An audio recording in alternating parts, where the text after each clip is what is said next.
میدانین همین شب قدر چی شب است ای بنده خدا؟ ولی این شب همه شما را خدا اگر حیات دهد همین شب شما سپری می شود. شما به این شب شناس شوین این شب چی شب است؟ لیلة القدر خیر من 1000 شهر.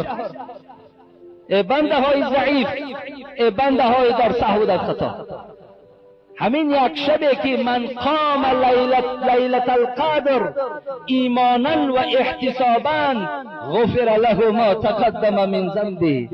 حبیب خدا میگوید پیش از آنی که پروردگار من آن مکافاتی که برای ما امشب میدهد بیان کنم، بیان حبیب خدا را گوش کنیم.